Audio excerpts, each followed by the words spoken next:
உங்க ஊர் சிலுவம்பாளையத்தில் ஒரு நாளைக்கு நான் ஒரு 3 மாத காலம் வெளியே படிக்க செல்கின்ற காரணத்தினால இதே கருத்தை தமிழகத்தில் 10 முறை சொன்னீங்கன்னா அது உண்மையாயிரும். அதனால இந்த கருத்துக்கு பதிலடி கொடுக்க வேண்டிய கட்டாயத்தில் நான் இருக்கேன். அண்ணன் எடப்பாடி பழனிசாமி அவர்களே, உங்க ஊர் சிலுவம்பாளையத்தில் ஒரு மர்டர் நடந்தது. பங்காளிகளுக்குள்ள சண்டையில் ஒருவர் கொலை செய்யப்பட்டார். கொலை செய்யப்பட்ட பிறகு அதே சிலுவம்பாளையத்தில் ஒருத்தர் கைது செய்யப்பட்டார். அதன் பிறகு சிறைக்கு போனாங்க. அதன் பிறகு கைது செய்யப்படாத ஒருத்தர் மேற்கு தொடர்ச்சி மலையில ஒளிஞ்சிருந்தார். இன்னைக்கு திமுக இருக்கக்கூடிய மூத்த அமைச்சர், அன்னைக்கு அதிமுகவினுடைய அமைச்சர், அவர் கையை காலை பிடித்து அந்த வழக்கை முடித்துவிட்டு வெளியே வந்து சிலுவம்பாளையம் பஞ்சாயத்து தேர்தலில் நின்று தோற்ற மனிதர் நீங்கள். ஆனால் தயவு செய்து எனக்கு நேர்மையை பற்றி, நாணயத்தை பற்றி எனக்கு நீங்கள் பாடம் எடுக்க வேண்டாம். அதே கொங்கு பகுதியில் அதே பக்கத்து மாவட்டத்தில் வந்தவன், அருமை பெருமை எல்லாம் எனக்கு தெரியும். கூவத்தூர்ல நடந்தது கட்சியினுடைய பொதுச் செயலாளரை தேர்ந்தெடுக்கக்கூடிய நிகழ்வா? கூவத்தூர் நடந்தது அலங்கோலம். ஒரு புரட்சி தலைவர், புரட்சி தலைவி நடத்திய ஒரு கட்சி, தமிழகத்தில் திமுகவுக்கு மாற்றாக இருக்க வேண்டும் என்று தமிழக மக்கள் நினைத்த ஒரு கட்சி. கூவத்தூர்ல நீங்க என்ன அநியாயம் பண்ணீங்க? இஎம்ஐ டெண்டர் சிஸ்டத்தில் கட்சியினுடைய முதலமைச்சரை தேர்ந்தெடுத்தீங்க. ஹையஸ்ட் பிட்டராக எடப்பாடி பழனிசாமி, மீடியம் பிட்டராக கொங்கு பகுதியில் இன்னொரு அமைச்சர், லோவஸ்ட் பிட்டராக தென் தமிழகத்தில் ஒரு அமைச்சர். என்ன பிட்டிங்க? எந்த எம்எல்ஏவுக்கு மாசம் மாசம் என்ன பணம் கொடுக்க வேண்டும் என்பதுதான் கூவத்தூர்ல அந்த பிட்டிங் முறை. அதன் பிறகு தவழ்ந்து காலில் விழுந்து பதவியை பிடித்த எடப்பாடி பழனிசாமி இந்த தன்மானமிக்க ஒரு விவசாயினுடைய மகனை பச்சையின்களே 10 ஆண்டு காலம் கையெழுத்து போட்டு ஒரு பைசா வாங்காத இந்த அண்ணாமலையை பற்றி சொல்வதற்கு எடப்பாடி பழனிசாமி என்கின்ற தற்குறிக்கு எந்த விதமான அதிகாரம் கிடையாது. இது அகந்தை, இது அகந்தை. 2026 புரட்சி தலைவர், புரட்சி தலைவி நடத்திய இந்த கட்சி இது போன்ற கிணத்து தலைகள் என்று வழிநடத்திக் கொண்டிருக்கின்றீர்கள். தூக்கி எறியப்படுவீர்கள். 4வது இடம் கூட கிடையாது. 2026 சட்டமன்ற தேர்தலில் அனைத்து இந்திய அண்ணா திராவிட முன்னேற்ற கழகத்திற்கு 4வது இடம் கூட கிடையாது. இன்னைக்கு ஒரு உண்மையை சொல்றேங்க, ஒரு உண்மையை சொல்றேன். எதற்காக எனக்கும் அதிமுகவினுடைய தலைவர்களுக்கும் சண்டை? இதன தனிப்பட்ட வாக்கியால் பிரச்சனையா? மேடையில் நிறைய தலைவர்கள் இருக்கிறாங்க, அதிமுகவோடு கூட்டணி வேண்டும் என்று சொல்லக்கூடிய தலைவர்கள். எனக்கும் அதிமுகவுக்கும் வாய்க்கால் பிரச்சனையா? நம்முடைய கூட்டணியில் இருக்கக்கூடிய தலைவர் எடப்பாடி பழனிசாமி அவர்களை தொலைபேசி மூலமா கூப்பிடுறாங்க. 2019 வாரணாசியில மோடி அவர்கள் வேட்புமனு தாக்கல் செய்ய போறாங்க. எல்லா முதலமைச்சர்களும், கூட்டணி கட்சியினுடைய முதலமைச்சர்களும் அங்க போறாங்க. நீங்களும் வாங்க, நான் போலான். அதற்கு எடப்பாடி பழனிசாமி சொன்ன பதில் என்னன்னா, தோற்க போகிற மோடிக்காக நான் எதற்கு வாரணாசிக்கு வர வேண்டும் என்று சொன்ன பதில். இல்லை என்று எடப்பாடி பழனிசாமி சொல்லட்டும். என்னுடைய தலைவனை பற்றி எப்படி எடப்பாடி பழனிசாமி அன்று பேசினாரோ, மானமுள்ள அண்ணாமலை அன்றிலிருந்து கூட்டணி கட்சி தலைவராக எடப்பாடி பழனிசாமியை எப்பொழுதும் நான் ஏற்றுக்கொண்டது கிடையாது, எப்பொழுதும் ஏற்றுக்கொண்டது கிடையாது. தவழ்வதை பற்றி, ஒருத்தருடைய காலை பிடிச்சு கட்சி ஆட்சிக்கு வர்றதை பற்றி, மக்களால் தேர்ந்தெடுக்கப்படாம மாசம் மாசம் எம்எல்ஏக்கு பணம் கொடுத்து முதல்வர் நாட்காலில் அமர்ந்திருக்கக்கூடிய எடப்பாடி பழனிசாமி, தயவு செஞ்சு இந்த விவசாயினுடைய மகன் அண்ணாமலைக்கு நீங்கள் பாடம் எடுக்க வேண்டாம். எப்படி வர வேண்டும், எப்படி அரசியல் இருக்க வேண்டும், எப்படி செய்ய வேண்டும் என்கின்ற பாடம் எடுக்க வேண்டும். நான் உண்மைதான் பாரதிய ஜனதா கட்சியில் கிளை தலைவராக நான் சேரவில்லை. உண்மைதான் நான் ஒன்றிய தலைவராக நான் பணியாற்றவில்லை. உண்மைதான் நான் மாவட்ட தலைவராக பணியாற்றவில்லை. நான் இந்த கட்சியிலே உங்களை போன தொண்டனாக சேர்ந்தது முதல் 2 திராவிட கட்சிகளையும் அப்புறப்படுத்த வேண்டும் என்பதற்காக. 2வது மோடியினுடைய ஆட்சியை தமிழகத்திற்கு கொண்டு வர வேண்டும் என்பதற்காக. 2 தான். ஒருவருக்கு பாரதிய ஜனதா கட்சியில் ஒரு ஈர்ப்பு இருக்கலாம். அத்வானி ஐயா, வாஜ்பேயி ஐயா, ஷாம் பிரசாத் முகர்ஜி ஐயா, எல்லோருக்கும் ஒரு ஈர்ப்பு இருக்கும். தேசியம், ஆன்மீகம், தெய்வீகம், வலிமையான ஒரு கட்சி, இந்த நாட்டை வழிநடத்தக்கூடிய கட்சி, நான் கரப்ட் பார்ட்டி, பெண்களுக்கு முதல் மரியாதை கொடுக்கக்கூடிய ஒரு கட்சி, சாதாரண மனிதனை தலைவராக்கக்கூடிய கட்சி. எல்லோருக்கும் பாரதிய ஜனதா கட்சியின் மீது ஒரு பார்வை இருக்கும். எனக்கு பாரதிய ஜனதா கட்சியின் மீது இருந்த பார்வை, தமிழகத்தில் 2 திராவிட கட்சிகளையும் தூக்கி எறிய வேண்டும் என்றால் அதற்கு பாரதிய ஜனதா கட்சியால் மட்டும்தான் முடியும். இந்த கட்சியிலே தொண்டனாக சேர வேண்டும் என்பதற்காகத்தான் இந்த கட்சியில் நான் தொண்டனா சேர. எடப்பாடி பழனிசாமி அவர்களே, உங்கள்கிட்ட 2 மணி இருக்காங்களே, தங்கமணி, வேலுமணி, போன் பண்ணி டெல்லியில கேட்க சொல்லுங்க. கட்சியில் சேர்ந்த பொழுது நிபந்தனை இல்லாமல் இந்த கட்சியில சேர்ந்த தொண்டனாக எந்த ஒரு பொறுப்பு வேண்டும் கேட்கவில்லை, பதவி வேண்டும் கேட்கவில்லை, ஒன்றை விட்டு விட்டு வந்திருக்கின்றேன் என்று சொல்லி காட்டவில்லை. 2 திராவிட கட்சிகளும் தூக்கி எறிய வேண்டும் என்றால் பாரதிய ஜனதா கட்சியில் தொண்டராக இருக்க வேண்டும் என்று வந்தேன்.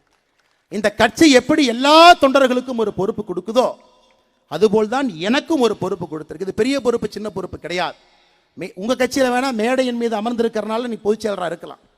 ஆனால் என் கட்சியில் மேடையின் மீது நான் அமர்ந்திருப்பனால் இவர்களுக்கு நான் சேவகம் செய்யக்கூடிய சேவகன். அதான் எங்கள் கட்சிக்கும் அடிப்படையில் உங்கள் கட்சிக்கும் இருக்கக்கூடிய அடிப்படை வித்தியாசம். தரக்கூடிய எடப்பாடி பழனிசாமிகளுக்கு இதெல்லாம் தெரியாது. அதனால தான் அன்பு சகோதர சகோதரிகளே, ஆட்சிக்கு வர வேண்டும் என்று நீங்கள் நினைத்தால் தெளிவாக இருக்க வேண்டும். 2 திராவிட கட்சிகளையும் ஒழித்து கட்ட வேண்டும். தெளிவாக இருக்கணும். நம்ம சிந்தனையில் எந்த விதமான தேக்கம் இருக்கக்கூடாது. தெளிவாக இருக்க வேண்டும். தெளிவாக இருக்க வேண்டும். 2 பேரையும் ஒழிச்சு கட்டணும். 2 பேரும் நமக்கு பரம் எதிரிகள். என்ன திமுக வந்து கொள்ளையடிச்சு அவனுடைய கட்சிக்காக சொந்தக்காரங்கிட்ட ஆடிட்டரை வச்சு சேர்த்து வைப்பான். எடப்பாடி பழனிசாமி அவர்கள் தன்னுடைய சம்பந்தி மூலமாக கொள்ளையடிச்சு அவர் ஒரிசால, பீகார்ல, ஜார்க்கண்ட்ல, மைன்ஸ்ல சேர்த்து வச்சுக்குவார். 2 பேருக்கும் அடிப்படை வித்தியாசம் இவ்வளவுதான். மற்றபடி இந்த கட்சிக்கு பெரிய வித்தியாசம் எதுவும் இல்லை. அதனால தான் அன்பு சொந்தங்களே, உங்களிடம் நான் மறுபடியும் வைக்கக்கூடிய வேண்டுகோள், நாம் எல்லோரும் துடித்து கொண்டிருக்கின்றோம். தமிழகத்தில் பாரதிய ஜனதா கட்சி ஆட்சிக்கு கொண்டு வர வேண்டும் என்றால் 2026 தவிர வேறு ஒரு வாய்ப்பு இல்லை என்பது நம் எல்லோருடைய கருத்து. காலம் கணிந்திருக்கிறது. காலம் கணிந்திருக்கிறது. வரும்பொழுது ஒரு தொண்டை சொன்னான், அண்ணே நான் இந்த மேடைக்கு வரமாட்டேன், நம்முடைய கட்சி வந்து கலைஞர் கருணாநிதி அவருடைய சமாதிக்கு போயிருக்கிறோம், நம்முடைய கட்சி வந்து மேடையின் மீது வெளியிடக்கூடிய நாணய வெளியீட்டு விழாக்கு நம்முடைய கட்சி போயிருக்கு, அதனால் நீங்கள் என்னை ஏற்றுக்கொள்ள வேண்டும், நான் இந்த ஒரு பெரிய தலைவர், நான் இந்த நிகழ்வுக்கு, சென்னை நிகழ்வுக்கு வரமாட்டேன், நீங்கள் தயவு செஞ்சு என்னை தப்பாக புரிஞ்சுக்காதீங்க அப்படி நான் அவருக்கு பதிலளித்திருந்தேன். இது உங்களுடைய தனிப்பட்ட கருத்தாக இருந்தாலும் கூட அதை நான் தலையிட விரும்பவில்லை. அது உங்களுடைய கருத்து. அதே நேரத்தில் நீங்கள் நன்றாக புரிந்து கொள்ளுங்கள், மோடி அவர்களுக்கு நம்ம எப்ப தேவைப்பட்டுச்சு? 2014 மோடி அவர்களுக்கு ஒரு தொண்டனும் தேவைப்பட்டார். 283 தனி மெஜாரிட்டியில் 30 வருஷம் கழிச்சு ஒரு பிரதமரை இந்த நாடு பார்க்க வேண்டும் என்பதற்காக எல்லோரும் மோடியின் பின்னால் நின்றோம். 2019 அந்த கண்டினியூட்டி, மோடி அவர்கள் வர வேண்டும் என்பதற்காக மறுபடியும் நாம் நின்றோம். நாம் நன்றாக புரிந்து கொள்ள வேண்டும், மோடி அவர்களுக்கு ஒரு பாரதிய ஜனதா கட்சியினுடைய தொண்டன் 2014 விட, 2019 விட 2024 இன்னும் அதிகமாக தேவைப்படுகின்றார் என்பதை நீங்கள் புரிந்து கொள்ள வேண்டும். காரணம் நாட்டினுடைய சூழ்நிலை. நம்மை சுற்றி இருக்கக்கூடிய நாட்டை பாருங்க, இலங்கையை பாருங்க, பங்களாதேஷை பாருங்க, பாகிஸ்தானை பாருங்க, ஆப்கானிஸ்தானை பாருங்க, மாலத்தீவை பாருங்க, நேபாள பாருங்க. எல்லாம் ஜனநாயகம் தோத்து விட்டது. ஒரு பக்கம் சர்வதிகாரிகள் வந்திருக்கின்றார்கள், இன்னொரு பக்கம் மிலிட்டரி ரூல், இன்னொரு பக்கம் என்ன பண்றதுனே தெரியாத பொருளாதார சுமையிலே அந்த நாடுகள் மாட்டி இருக்கிறது. நாட்டிற்குள்ள எதிரிகள் அதிகமாக இருக்கின்றார்கள். என்ன வந்தாலும் பேசலாம், வாய்க்கு வந்ததெல்லாம் பேசலாம், என்ன வேண்டுமானாலும் பிளவுபடுத்துவதற்காக பேசிவிட்டு சென்று விடலாம், அதன் மூலமாக ஆதாயம் அடலாம் என்று நாட்டில் இன்னைக்கு எதிர்க்கட்சிகள் அதிகமாக இருக்கிறாங்க. இந்த நேரத்தில் நாம் மோடியின் பக்கம் நிற்க வேண்டியது நம்முடைய கடமை. நம்முடைய கடமை. மத்திய பிரதேசனுடைய முதலமைச்சர் கோயம்புத்தூருக்கு வரும் பொழுது நான் வரவேற்க செல்ல மாட்டேன் என்று சொன்னேன். அதே நான் மத்திய அரசு ராஜ்நாத் சிங் அவர்கள் தமிழகத்திற்கு வந்து கருணாநிதி அவர்களுக்கு ஒரு மரியாதை செய்யும் பொழுது அந்த நிகழ்வுக்கு போயிருந்தேன். நீங்கள் புரிந்து கொள்ள வேண்டும், எதற்காக நாம் இதை செய்கின்றோம் என்பதை புரிந்து கொள்ள வேண்டும். மோடி அவர்கள் எப்பொழுதும் அரசியலை ஒரு பக்கமும் தனி மனிதனுடைய வாழ்க்கையை ஒரு பக்கமும் பார்க்கக்கூடிய ஒரு மனிதன். 2017 நவம்பர்ல பாரத பிரதமர் நரேந்திர மோடி அவர்கள் கலைஞர் கருணாநிதியோடைய வீட்டுக்கு போனாங்க. வீட்டில் போய் கேட்டாங்க, ஐயா நீங்க எங்கூட வந்துருங்க, பிரதம மந்திரி இல்லத்தில் தங்கிக்குங்க, டெல்லியில் ஒரு 15 நாள் எங்கூட நீங்கள் வர வேண்டும் என்பது என்னுடைய ஆசை, 15 நாள் என்னோடு இருந்து விட்டு திரும்ப நீங்க தமிழகத்திற்கு வாங்க. நம் பிரதமர், நம்முடைய தலைவர் பாரத பிரதமர் நரேந்திர மோடி அவர்கள் 2017 நவம்பர்ல கலைஞர் கருணாநிதி அவருடைய இல்லத்திலே சொல்லியிருக்கக்கூடிய வார்த்தை ஏன்? அரசியலை ஒரு பக்கமும் தனி மனிதனுடைய வாழ்க்கையை ஒரு பக்கமும் பிரித்து பார்க்கக்கூடிய ஸ்டேட்ஸ்மேன்ஷிப் மோடிட்டு இருக்கு. நாம் என்று 100 ஆண்டுகள் கடந்திருக்கக்கூடிய 5 முறை தமிழகத்தினுடைய முதலமைச்சராக இருந்த ஒரு மனிதனுக்கு மரியாதை செய்திருக்கின்றோம். இதே மேடையில் கலைஞர் கருணாநிதியை கரப்ட்னு சொல்லுவீங்களா?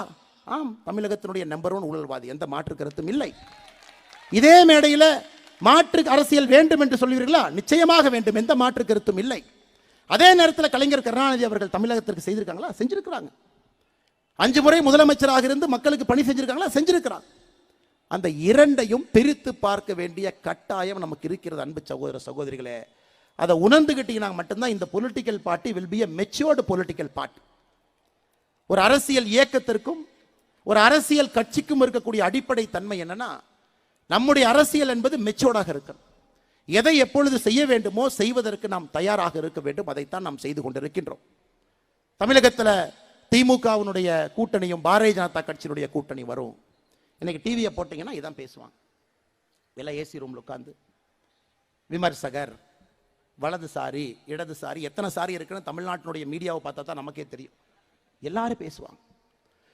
இல்ல மாநில தலைவராக இருந்த கட்சியில் அண்ணாமலையும் ஒரு தொண்டன் தான். எப்பொழுதும் கூட்டணியா வராதுன்னு நீங்க சொல்லுங்க பார்க்க.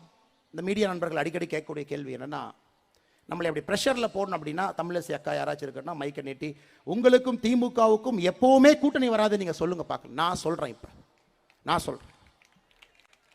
இது பாரதிய ஜனதா கட்சி ரத்தமாக ஓடிக்கொண்டிருக்கிறது. மத்தியிலே பாரதிய ஜனதா கட்சியினுடைய தலைவர்கள் எல்லோரும் இங்க இருக்கக்கூடிய தொண்டர்களை கேட்டுத்தான் முடிவெடுக்கின்றார்கள். அது காங்கிரஸ் கட்சியில் இல்லாமல் இருக்கலாம், அது பாரதிய ஜனதா கட்சியில் எப்பவுமே இருக்கு. அதற்கு அச்சாரமாக 2024 பாராளுமன்ற தேர்தலில் தேசிய ஜனநாயக கூட்டணி தன்னுடைய பலத்தை காட்டி இருக்கிறது. மக்கள் முன்னால் ஒரு மாற்று சக்தியாக நாம் நின்று கொண்டிருக்கின்றோம்.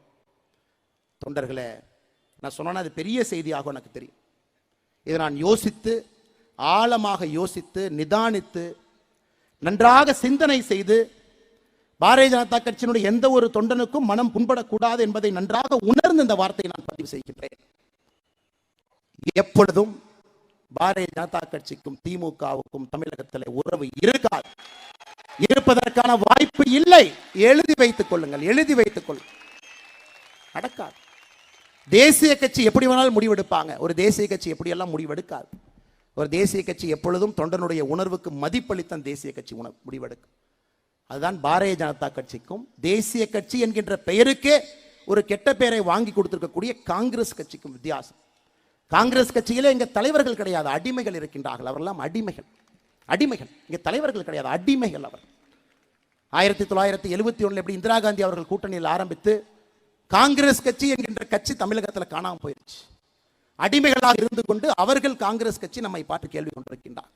ஆனால் நீங்கள் தைரியமாக களத்திலே உங்களுடைய அரசியலை நீங்கள் செய்ய வேண்டும்.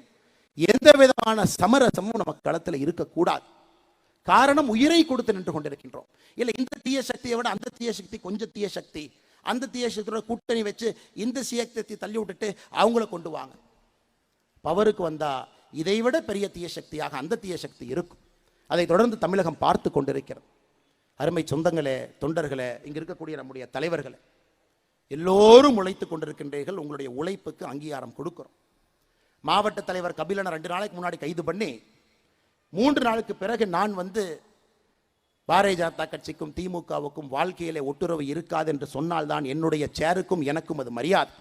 இங்கே ஒரு தலைவனை இங்கே அமர வைத்துக் கொண்டு 5 நாட்கள் சிறையிலிருந்து வந்த தலைவனை வைத்துக்கொண்டு அரசியல் மாறும், காலல் மாறும், சூழல் மாறும், என்னவெல்லாம் நடக்கலாம் சொல்வதற்கு நான் இங்கே தலைவராக இல்லை, பாரதிய ஜனதா கட்சியினுடைய தொண்டனாகவும் நான் இல்லை. அன்பு சொந்தங்கள், ஆனால் பாரதிய ஜனதா கட்சியினுடைய தொண்டர்கள் நீங்கள் தைரியமாக களத்தில் இருக்க வேண்டும்.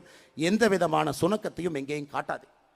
நாம் இருவரையும் எதிர்க்க வேண்டும். அடியோடு திராவிட அரசியலை ஒழிக்க வேண்டும். அதற்கான நேரம், அதற்கான காலம் இது. இதை விட்டுட்டோம் அப்படின்னா திரும்ப நமக்கு கிடைக்காதுங்க. எப்போ வரும்? 2026 ஒரு அரிய வாய்ப்பு, அரிய வாய்ப்பு. இந்த வாய்ப்பை விட்டுவிட்டால் திரும்ப இது போல ஒரு வாய்ப்பு எப்பொழுது வரும் என்பது நமக்கு தெரியாத அன்பு சொந்தங்கள். இதை மாநில தலைவராக உங்களிடம் சொல்வது என்னுடைய கடமையாக நான் கருதுகின்றேன். பொறுப்பை உணர்ந்து பேசுகின்றேன். தொண்டன் என்கிற நிலையிலிருந்து பேசுகின்றேன். இருந்தாலும் என்னுடைய தொண்டனுக்காக பேசுகின்றேன். இங்கே அடுத்த 500 நாட்கள் கடுமையாக களத்திலே வேலை பார்த்தால் மட்டும்தான் 70% வாக்குகள் இன்னைக்கு வெளியே இருக்குதுங்க ஐயா, வெளியே இருக்கு. திமுக கையில், அதிமுக கையில் இல்லைங்க ஐயா. 70% மக்கள் தான் ஓட்டு போடுறாங்க. 30% ஓட்டு போடல. ஓட்டு போடாத 30% வைங்க. 70% இவர்களுக்கு கிடைப்பது எவ்வளவுன்னு பாருங்க. அதில் இவர்களுக்கு 60% தான் கிடைக்குது, 40% கிடைக்கல. இன்னைக்கு இவ்வளவு மக்கள் வெளியே நின்று கொண்டிருக்கின்றார். 60லிருந்து 70% ஒரு தேர்தலிலும் ஒரு திராவிட கட்சிக்கு வாக்களிக்காம நின்று பார்த்து கொண்டிருக்கின்றார்கள். வாக்களிக்க பிடிக்காதவர்கள் 30%. இன்னொரு கட்சி தோற்கும் என்று தெரிந்தும் திமுக அதிமுகவுக்கு ஓட்டு போடக்கூடாது என்று போடுவர்கள் இவ்வளவு பேர். 60லிருந்து 70% ஓட்டு இன்னைக்கு சாயந்தரம் தமிழகத்தில் திராவிட கட்சிகளுக்கு மாற்றாக இருக்கக்கூடிய ஒரு கட்சிக்கு அது காத்திருக்கு. நாம் இன்று செய்ய வேண்டிய வேலை, அரசியல் கட்சியாக இருக்கின்றோம், ஆளத்தகுதியான கட்சி என்பதை நாம் நிரூபிக்க வேண்டும். இரண்டுக்கும் ஒரு வித்தியாசம் இருக்கு. அரசியல் கட்சிக்கும் ஆளத்தகுதியான கட்சிக்கும் ஒரு சிறிய வித்தியாசம். அதை இன்று நம்முடைய தொண்டர்கள் தலைவர்கள் களத்திலே காட்ட வேண்டும் என்பது என் அன்பான வேண்டுகோள். ஆளத்தகுதியான கட்சி என்னங்க? முதல் இலக்கணம். ஆளத்தகுதினா என்ன? எல்லோரையும் அளவரைத்து செல்லக்கூடிய பண்பு. ஒரு பேச்சை பேசும் பொழுது நாம் முதலமைச்சராக, நாம் அமைச்சராக, நாம் எம்எல்ஏவாக, நாம் எம்பியாக இருந்தால் எப்படி அதை கொண்டு வருவோமோ அந்த மெச்சூரிட்டி. மூன்றாவது, எல்லா பிரச்சனைக்கும் ஒரு தெளிவான தீர்வு.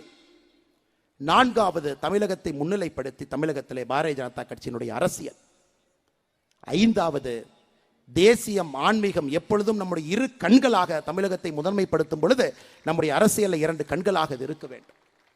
இதை செய்யும் பொழுது கொஞ்சம் கொஞ்சமாக, எனக்கு திமுகவையும் பிடிக்காது, அதிமுகவையும் பிடிக்காது, பாரதிய ஜனதா கட்சியை கொஞ்சம் பொறுத்திருந்து பார்ப்போம் என்று நினைப்பவர்கள் நம் பக்கம் வர ஆரம்பிப்பார். அதை நீங்கள் செய்ய வேண்டும். அதற்கு ஒரு பெரிய வாய்ப்பு இந்த உள்ளாட்சி தேர்தல். அன்பு சொந்தங்களே, இந்த உள்ளாட்சி தேர்தலில் பாரதிய ஜனதா கட்சியினுடைய முடிவு எல்லா இடத்திலும் பாரதிய ஜனதா கட்சி நிற்கும். எல்லா இடத்துலையும் நிற்போம். மாமன்றத்தில், பஞ்சாயத்தில், எல்லா இடத்திலும் பாரதிய ஜனதா கட்சி நிற்கும் என்பது நம்முடைய அமைப்பு பொதுச்செயலாளர் கேசவநாயம்ஜி அவர்கள் எடுத்திருக்கக்கூடிய முடிவு. எல்லா இடத்துலையும் நிற்போம். நிற்பதற்கு நீங்கள் தயாராக இருக்க வேண்டும். ஆட்சிக்கு வர வேண்டும் என்று நீங்கள் நினைத்தால் உள்ளாட்சி தேர்தலில் ஒரு தொண்டனும் தலைவனும் களம் இறங்க வேண்டும். மக்களுக்கு நாங்கள் சேவை செய்வோம் என்பதை நீங்கள் களத்திலே காட்ட வேண்டும். பாரதிய ஜனதா கட்சி மாற்று சக்தி என்று சொன்னால் 1,12,000 இடத்துல பாரதிய ஜனதா கட்சியினுடைய தலைவர்கள் தொண்டர்கள் உள்ளாட்சி தேர்தலில் நிற்க வேண்டும். 1,12,000 இடத்துல. இதெல்லாம் நிற்கும் பொழுது நம்முடைய பலத்தை மக்களுக்கு காட்டுகின்றோம், நம்முடைய விஸ்தாரத்தை காட்டுகின்றோம். 1,12,000 இடத்துல பெரிய கட்சிகளை நிற்பதற்கு பயப்படுவார். நாம் நிற்கின்றோம். நீங்க ஒருக்கா நின்றுட்டீங்கன்னா அந்த ஏரியாவில் நீங்க தான் தலைவன். பிரச்சனையா இருந்தாலும் உங்க வீட்டில் வந்து 6 மணிக்கு உங்க கதவை தான் மக்கள் தட்டுவாங்க. அதையும் நீங்க பார்க்கணும். ஸோ ஒரு முறை நின்று விட்டால் பாரதிய ஜனதா கட்சியை பொறுத்தவரை எங்களுடைய முதலமைச்சர் அந்த வார்டுக்கு நீங்க தான். எல்லா வார்டுகளுக்கும் சேர்த்து ஒரு முதலமைச்சர் இருக்கலாம், இத்தனை வார்டுகளுக்கு ஒரு எம்எல்ஏ இருக்கலாம். ஆனால் பாரதிய ஜனதா கட்சியை பொறுத்தவரை உள்ளாட்சி தேர்தலில் இந்த முறை நீங்கள் போட்டியிட்டு விட்டால் எங்களுடைய முதலமைச்சர் அந்த வார்டுக்கு நீங்க தான் என்பதை நீங்கள் புரிந்து கொள்ள முடியும். ஸோ 1,12,000 முதலமைச்சர்கள் ஒன்றாக சேரும் பொழுது 2026 தமிழகத்திற்கு பாரதிய ஜனதா கட்சியினுடைய முதலமைச்சர் கிடைப்பார் என்பதை நல்லா புரிஞ்சுக்க. அதற்கு 1,12,000 பேர் களத்தில் நிற்கணும். அதனால் நம்முடைய முதல் சவால் உள்ளாட்சி தேர்தலுக்கு தயாராக களத்திலே நாம் நிற்க வேண்டும். இரண்டாவது சவால், 2 கட்சிகளுக்கும் மாற்று நாம் தான் என்பதை நாம் சொல்ல வேண்டும். 3 செயலிலே இருக்க வேண்டும். 4வது சவால், திமுகவினுடைய எதிர்ப்பு, அதிமுகவினுடைய எதிர்ப்பை சரியாக புரிந்து அந்த எதிர்ப்பை களத்திலே காட்ட வேண்டும். இதெல்லாம் 500 நாட்கள் தாங்க இருக்கு. 2026 அது வராது வந்திருக்கக்கூடிய ஒரு மாமணி. இதை முழுமையாக இங்க இருக்கக்கூடிய அன்பு சொந்தங்கள் நீங்கள் எல்லோரும் பயன்படுத்திக் கொள்ள வேண்டும் என்று அன்போடு உங்களிடம் இந்த நேரத்தில் கேட்டுக்கொள்கிறேன். அதே நேரத்தில் இங்க இருக்கக்கூடிய மண்டல் தலைவர் சாதாரணமாக வேலை செய்யலீங்க. நீங்க இதை தேர்தல் ரிசல்ட்டை எப்படி வேணாலும் பார்க்கலாம். ஒரு தண்ணீரை எடுத்து பாதி தான் தண்ணீர் இருக்கு, பாதி தண்ணீர் இல்லை சில பேர் சொல்றாங்க. நான் அப்படி பார்க்கவில்லை. இந்த கோப்பையிலே பாதி தண்ணீரை நற்பி இருக்கின்றோம் என்றுதான் நான் பார்க்கின்றேன். இந்த கோப்பையில பாதி தண்ணீர் நப்பி இருக்கும். சாதாரணமா நீங்க வேலை செய்யலைங்க. தமிழகத்தில் 68,045 பூத் இருக்கு. 68,045 பூத். அதுல பாரதிய ஜனதா கட்சி தேசிய ஜனநாயக கூட்டணி 7,174 பூத்துல முதலிடத்தில் வந்திருக்கின்றோம். 7,174 பூத்துல முதலிடம். இரண்டாவது இடத்துல 18,086 பூத்துல இரண்டாவது. அப்படி என்றால் பாரதிய ஜனதா கட்சி தேசிய ஜனநாயக கூட்டணி முதலிடம், இரண்டாவது இடம் இரண்டும் சேர்ந்து 25,260 பூத்துல வந்திருக்கும். அப்படின்னு என்ன அர்த்தங்க? 37% பூத் தமிழ்நாட்டில் பாரதிய ஜனதா கட்சி தேசிய ஜனநாயக கூட்டணி முதலிடம் அல்லது இரண்டாவது இடத்தை பிடித்திருக்கின்றோம். 37% பூத். இது வளர்ச்சி இல்லைங்களா? உங்களுடைய உழைப்பு இல்லையா? 37% பூத் மொத்த பூத். அப்படி இருக்கும் பொழுது இங்கே திராவிட அரசியல் வெற்றி பெற்று விட்டது என்று எப்படி சொல்ல முடியும்? 37% பூத்துல முதலிடம் அல்லது இரண்டாவது இடத்துல நீங்க இருக்கிறீங்க. கடுமையா உழைச்சிருக்கிறீங்க. மக்களுக்கு பதில் சொல்லியிருக்கிறேன். இவர்கள் சொல்லக்கூடிய பொய்யை உடைத்துக் கொண்டிருக்கின்றீர்கள். தினமும் உண்மையை பேசுறேன். இவர்கள் எதிர்த்து அரசியல் பண்றேன். திமுக என்கின்ற தீய சக்தியினுடைய கைதுக்கு யாரும் பயப்படாம களத்தில் இருக்கிறீங்க. அன்பு சொந்தங்களே, அன்பு தோழர்களே, தலைவர்களே, மறந்து விடாதீர்கள். பாதி தூரம் தாண்டி இருக்கின்றோம். இன்னும் பாதி தூரம் தாண்ட வேண்டும். இந்த பாதி தூரம் நாம் தாண்ட வேண்டும் என்றால் அரசியல் கட்சியாக இருக்கக்கூடிய நாம் ஆளத்தகுதியான கட்சி என்பதை தமிழக மக்களுக்கு நிரூபணம் செய்ய வேண்டும். அதை அடுத்த 500 நாட்களில் நீங்கள் எல்லாம் செய்ய வேண்டும் என்று பணிவன்போடு உங்களிடம் நான் கேட்டுக்கொள்கின்றேன். கடைசியாக சொல்ல வேண்டும் என்றால், நம்முடைய முதலமைச்சர் அவர்கள் மறுபடியும் அமெரிக்காவுக்கு போறார். ஏன்னா அவருக்கு ஒரு ஆசை. பாரத பிரதமர் இத்தனை நாட்டுக்கு போறாரு, உக்ரைனுக்கு போறாரு, போரை நிறுத்துறன்னு பேசுறாரு, ரஷ்யாவுக்கு போறாரு, ரஷ்யாலையும் கட்டிப்பிடிக்கிறாங்க, உக்ரைன்லையும் கட்டிப்பிடிக்கிறாரு, என்னையா வித்தியாசமா இருக்கு. இதெல்லாம் முதலமைச்சர் பார்க்கிறார். நாம் அந்த மாதிரி போலாமே. துபாயில் ஆரம்பிச்சு சிங்கப்பூர் போய், ஜப்பான் போய், ஸ்பெயின் போய், இன்னைக்கு வந்து அமெரிக்கா கிளம்பியிருக்காங்க. முதலமைச்சரோட இன்னொரு நப்பாசை என்னன்னா, 14 நாடுகளில் பிரதமர் அவர்களுக்கு உயரிய விருது கிடைச்சிருக்கு. அதில் 7 இஸ்லாமிய நாடுகள் இருக்கு. நமக்கும் யாராச்சும் கொடுப்பாங்களா அப்படி. நாம் ஏற்கனவே சொல்லியிருக்கின்றோம், புலியை பார்த்து பூனை சூடு போட்டு கொண்டதான். நாமளும் புலி ஆகலாம், நாமளும் தாவலாம், நாமளும் எட்டி குதிக்கலாம்.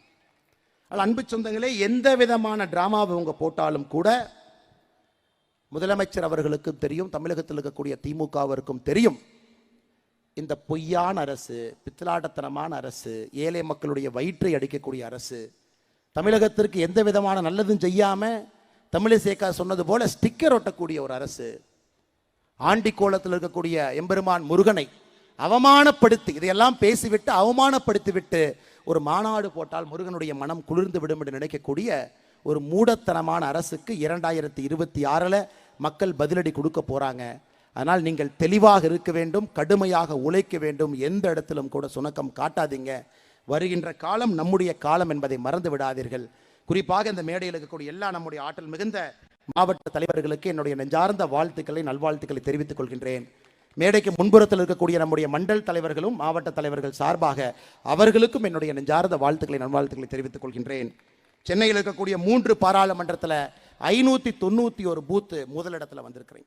நீங்கள் எல்லாம் உங்களை மார்த்தட்டி கொள்ள வேண்டும். 591 பூத், 3 பாராளுமன்றமும் சேர்த்து 3 பாராளுமன்றத்தில் பாருங்க, 18 தொகுதியில் 13 தொகுதியில் நாம 2வது வந்திருக்கோம். 591 பூத்தில் முதலாவது வந்திருக்கின்றோம். இது வெற்றிக்கான முதல் படி.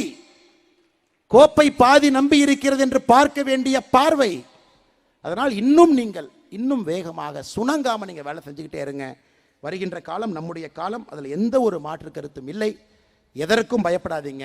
மோடிக்கு நாம் தேவை என்பதை நன்றாக உணர்ந்து கொள்ளுங்கள். மோடி ஐயாவுக்கு எப்ப நாம தேவைப்பட்டோமோ அதை விட அதிகமாக ஒரு பாரதிய ஜனதா கட்சியினுடைய தொண்டன் இன்னைக்கு தேவைப்படுறான். நேற்று மோடி ஐயா புதிய பென்ஷன் ஸ்கீமை பத்தி பேசியிருக்கிறாங்க, நேஷனல் பென்ஷன் ஸ்கீம். அதை சொல்ல வேண்டியது நம்முடைய கடம். 2005 பென்ஷன் ஸ்கீமை தூக்குனீங்க. இன்னைக்கு 20 ஆண்டுகள் கழித்து மோடி ஐயா 2024 அற்புதமான பென்ஷன் திட்டத்தை கொண்டு வந்திருக்கிறாங்க. நேரடியாக 23 லட்சம் மக்களுக்கு நேரடியாக பயன்பட போறாங்க. நல்லா யோசிச்சு பாருங்க. 25 ஆண்டுகளுக்கு மேல பணி செஞ்சிருக்கிறீங்க. கடைசியா வாங்கின 12 மாசத்தினுடைய சம்பளத்தினுடைய ஆவரேஜ் 50% நேரடியாக உங்களுக்கு வருது. உறுதியான ஓய்வூதியம், குடும்ப ஓய்வூதியமாக இருக்கும்போது ஓய்வூதியரின் மறைவுக்கு பிறகு அவர் பெற்ற ஓய்வூதியத்தில் 60% குடும்பத்தினருக்கு வருது. 10 ஆண்டு காலம் பணி செய்துவிட்டு வேலையை விட்டுட்டு வெளியே வந்தீங்கன்னா 10,000 ரூபாய் உங்களுக்கு ஓய்வூதியம் வருது. இதெல்லாம் நம்ம எடுத்து போய் சொல்லணுங்க. எல்லாம் தெருமுனை கூட்டம் போட்டு நாம பேசணும். இதை மோடி அவர்கள் எதிர்பார்க்கின்றார். ஏன்னா பொய்யாயவன் பேசுறான். ஆனா பாரதிய ஜனதா கட்சியினுடைய தொண்டன் உண்மையை பேசுவதற்கு நாம் பயப்படக்கூடாது. உண்மையை பேசுவதற்கு நீங்கள் களத்தில் இருக்க வேண்டும். நேற்று நடந்த ஒரு நிகழ்வு, இது போல தினமும் 1008 நிகழ்வுகள் நம்முடைய மத்திய அரசு சாதனையாக செய்து கொண்டே இருக்கிறது. இதையெல்லாம் நீங்கள் பேச வேண்டும், மக்களிடத்தில் எடுத்துச் செல்ல வேண்டும். மோடி அவர்களுக்கு எப்பொழுதும் இல்லாத அளவுக்கு நாம் இன்று தேவைப்படுகின்றோம். அவரோடு அரணாக இருக்க வேண்டியது நம்முடைய கடமை. தனிப்பட்ட வெறுப்புகள் இருந்தாலும் அதை தள்ளி வைத்துவிட்டு மோடிக்கு அரண்சுவராக ஒரு பாரதிய ஜனதா கட்சியினுடைய தொண்டனும் தலைவனும் இருக்க வேண்டும் என்கின்ற அன்பான வேண்டுகோளை வைத்து உறுப்பினர் சேர்க்கை முகாம் செப்டம்பர் 1ஆம் தேதியிலிருந்து ஆரம்பிக்குது. இதுதாங்க நம்ம போட்டி. நம்ம போட்டியில் அங்க காட்டணும். எத்தனை பேர்த்த பாரதிய ஜனதா கட்சியினுடைய உறுப்பினராக சேர்க்க போகின்றோம் என்பதுதான் நம்முடைய போட்டியாக இருக்க வேண்டும். செப்டம்பர் அக்டோபர் முடியும் பொழுது நாம் தெளிவாக இருக்கின்றோம். தலைவர்கள் தொண்டர்கள் எல்லாம் தமிழகத்திலே பாரதிய ஜனதா கட்சியினுடைய உறுப்பினர்கள் 1 கோடியை தாண்டும் என்பதிலே தெளிவாக இருக்கின்றோம். 8.5 கோடி மக்கள் வாழக்கூடிய அந்த மாநிலத்தில் 1 கோடி உறுப்பினர் சேர்க்கணும். இது ஒரு படி. உள்ளாட்சி தேர்தலில் 1,12,000 பேர் நிற்கணும். 2வது படி. 2 படியும் தாண்டினால்தான் முதலமைச்சர் பாரதிய ஜனதா கட்சி, அமைச்சர்கள் பாரதிய ஜனதா கட்சி நமக்கு கிடைக்கும். அதனால் எல்லோரும் நம்முடைய உறுப்பினர் சேர்க்கைக்காக முழுமையாக களத்தில் இருந்து உங்களை அர்ப்பணித்து செப்டம்பர் அக்டோபர் மாதம் முழுவதும் நடக்கக்கூடிய உறுப்பினர் சேர்க்கை 1 கோடியை தாண்ட வேண்டும். நீங்கள் அதற்கு உழைக்க வேண்டும் என்று அன்போடு கேட்டுக்கொள்கின்றேன். செப்டம்பர் 1ஆம் தேதி காலையில் பாரத பிரதமர் நரேந்திர மோடி அவர்கள் மறுபடியும் பாரதிய ஜனதா கட்சியினுடைய உறுப்பினராக சேர இருக்கின்றார். பாரதிய ஜனதா கட்சியை பொறுத்தவரை 6 ஆண்டுகளுக்கு ஒரு முறை மறுபடியும் நாம் சேர வேண்டும். மோடி அவர்கள் சேரும் பொழுது தமிழகத்தில் செப்டம்பர் 1ஆம் தேதி குறைந்தபட்சம் 10 லட்சம் பேர் நம்முடைய இயக்கத்தில் உறுப்பினர்களாக சேர்க்கப்பட வேண்டும் என்பதில் நாம் தெளிவாக இருக்கின்றோம். ஒரே நாளிலே 10 லட்சம், 2 மாதத்திலே 1 கோடி என்பது நம்முடைய இலக்கு. நீங்கள் எல்லாம் ஒன்றாக இணைந்து கடுமையாக களப்பணி செய்து இதை செய்து காட்ட வேண்டும் என்று அன்போடு கேட்டுக்கொள்கின்றேன்.